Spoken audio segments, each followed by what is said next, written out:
ಚಿಕ್ಕಬಳ್ಳಾಪುರ ನಗರದ ಪ್ರಶಾಂತನಗರ ಪ್ರದೇಶದಲ್ಲಿ ಇರುವ ಪೊಲೀಸ್ ವಸತಿ ಗೃಹಗಳು ಈ ಹಿಂದೆ ಹಳೆಯದಾಗಿದ್ದ ವಸತಿ ಗೃಹಗಳನ್ನು ಕೆಡವಿ ನೂತನ ವಸತಿ ಗೃಹಗಳ ನಿರ್ಮಾಣಕ್ಕೆ ಜಾಗ ಸಿದ್ಧಪಡಿಸಲಾಗಿತ್ತು. ಆದರೆ ವಸತಿ ಗೃಹಗಳ ನಿರ್ಮಾಣಕ್ಕೂ ಮೊದಲೇ ಆ ಖಾಲಿ ಜಾಗದಲ್ಲಿ ಗಿಡಗಂಟೆಗಳು ಬೆಳೆದು ತೀವ್ರ ಸಮಸ್ಯೆ ಎದುರಾಗಿತ್ತು.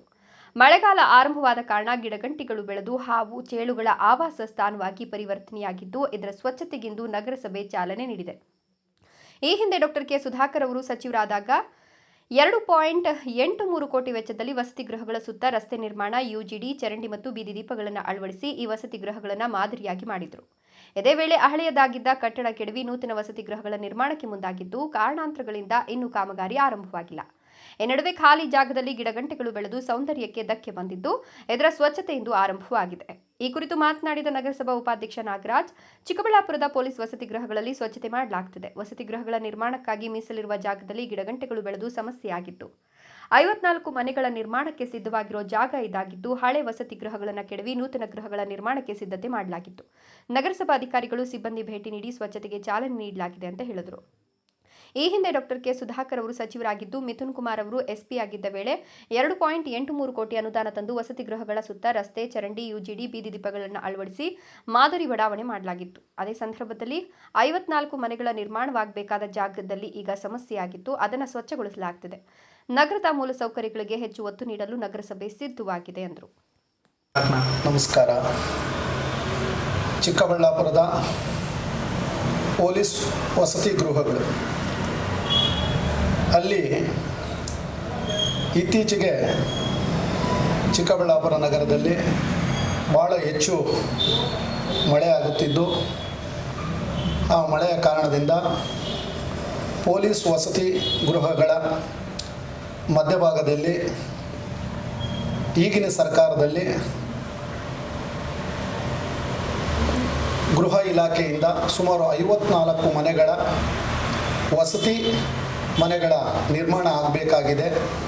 ಹಳೆ ಕ್ವಾರ್ಟರ್ಸನ್ನು ಕೆಡವಿ ಹೊಸ ಮನೆಗಳು ಕಟ್ಟುವಂಥದ್ದಿದೆ.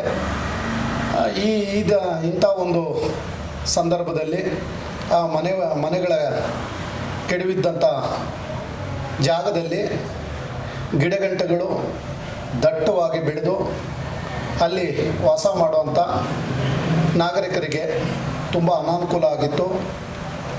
ಅದೇ ರೀತಿ ಮಕ್ಕಳು ಆಟ ಆಡಿಕೊಳ್ಳುವಂಥ ಮಕ್ಕಳಿಗೂ ಕೂಡ ಭಾಳ ಸಮಸ್ಯೆ ಎದುರಾಗಿತ್ತು. ನನಗೆ 3-4 ಬಾರಿ ಅಲ್ಲಿನ ನಿವಾಸಿಗಳು ಇದನ್ನು ಸ್ವಚ್ಛತೆ ಮಾಡಿಕೊಡಿ, ನಮಗೆ ಮಕ್ಕಳಿಗೆಲ್ಲ ತೊಂದರೆ ಆಗ್ತಾಯಿದೆ, ಈ ಅವುಗಳೆಲ್ಲ ಓಡಾಡೋ ಅಂಥದ್ದಾಗ್ತಾಯಿದೆ, ನೀವು ಇದನ್ನು ಸ್ವಚ್ಛತೆ ಕಾರ್ಯ ಮಾಡಿಕೊಡಿ ಅಂತ ಹೇಳಿದರು. ನಾನು ಹಬ್ಬ ಕಳೀಲಿ ಮೇಡಮ್, ಮಾಡಿಕೊಡ್ತೀನಿ ಅಂತ ಹೇಳಿದ್ದೆ. ಈ ದಿನ ನಗರಸಭೆಯ ಅಧಿಕಾರಿ ವರ್ಗದವರು ಮತ್ತು ಸಿಬ್ಬಂದಿ ವರ್ಗ, ಅದೇ ರೀತಿ ನಾನು ಸೇರಿ ಈ ದಿನ ಸ್ವಚ್ಛತಾ ಕಾರ್ಯ ಕೈಗೆತ್ತಿಕೊಂಡಿದ್ವಿ. ಆ ಸ್ವಚ್ಛತಾ ಕಾರ್ಯ ಕೂಡ ಭಾಳ ಅಚ್ಚುಕಟ್ಟಾಗಿ ಮಾಡಿಕೊಡುವಂಥದ್ದಾಯಿತು. ಅದೇ ರೀತಿ ಪೊಲೀಸ್ ವಸತಿ ಗೃಹದಲ್ಲಿ ಹಿಂದೆ ನಮ್ಮ ನಾಯಕರಾದಂಥ ಡಾಕ್ಟರ್ ಕೆ ಸುಧಾಕರ್ ಅವರು ಸಚಿವರಾಗಿದ್ದಂಥ ಸಮಯದಲ್ಲಿ ಮಿಥುನ್ ಕುಮಾರ್ ಅವರು ವರಿಷ್ಠ ಅಧಿಕಾರಿಗಳಾಗಿದ್ದರು. ಆ ಒಂದು ಅವಧಿಯಲ್ಲಿ ಸುಮಾರು 2,83,00,000ಕ್ಕಿಂತ ಹೆಚ್ಚು ಅನುದಾನ ತಂದು ಅಲ್ಲಿ ವಸತಿ ಗೃಹಗಳ ಸುತ್ತಮುತ್ತ ರಸ್ತೆ, ಚರಂಡಿ ಮತ್ತು ಅಂಡರ್ ವಾಟರ್ ಡ್ರೈನ್, ಅದೇ ರೀತಿ ಹೊಸ ದೀಪಗಳನ್ನ ಅಳವಡಿಸಿ ಭಾಳ ಸುಸಜ್ಜಿತವಾದ ರಸ್ತೆ ಮತ್ತು ಎಲ್ಲ ಚರಂಡಿಗಳ ಒಂದು ವ್ಯವಸ್ಥೆ ಮಾಡಿರುವಂಥದ್ದಾಗಿತ್ತು. ಭಾಳ ಅಚ್ಚುಕಟ್ಟಾಗಿದೆ ವಸತಿ ಗೃಹಗಳು. ಈಗಿನ ಸರ್ಕಾರದಲ್ಲಿ ಕೂಡ ಮರಸನಹಳ್ಳಿ ನಾರಾಯಣಸ್ವಾಮಿ, ರಾಯಲ್ಸ್ ಕನ್ನಡ.